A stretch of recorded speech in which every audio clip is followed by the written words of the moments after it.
السلام علیکم ورحمۃ اللہ وبرکاتہ۔ ایک بادشاہ نے رات کو گیدڑوں کی آوازیں سنی تو صبح وزیروں سے پوچھا کہ رات کو یہ گیدڑ بہت شور کر رہے تھے، کیا وجہ ہے؟ اس وقت کے وزیر عقل مند ہوتے تھے۔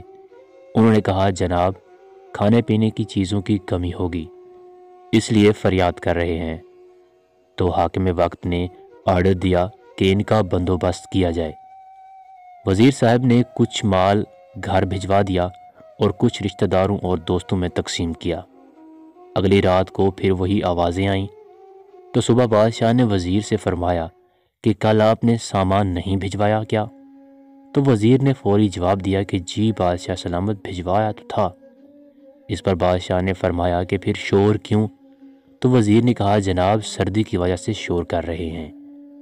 تو بادشاہ نے آرڈر جاری کیا کہ بستروں کا انتظام کیا جائے۔ وزیر نے حسب عادت کچھ بستر گھر بھیج دیے اور کچھ رشتہ داروں اور دوستوں میں تقسیم کیے۔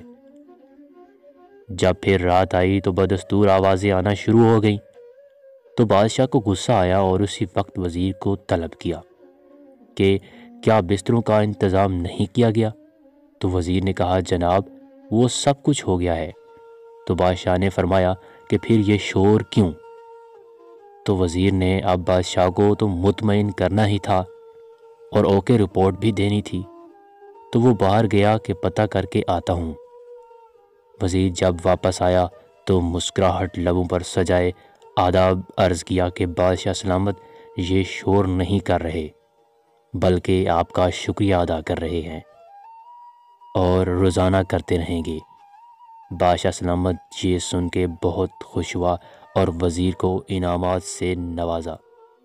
اب یہی حال ہمارے ملک کا بھی ہے۔ ملازمین و عوام مہنگائی سے پریشان ہیں، مگر یہاں رپورٹ سب اوکے دی جا رہی ہے اور بادشاہ سلامت خوش ہیں۔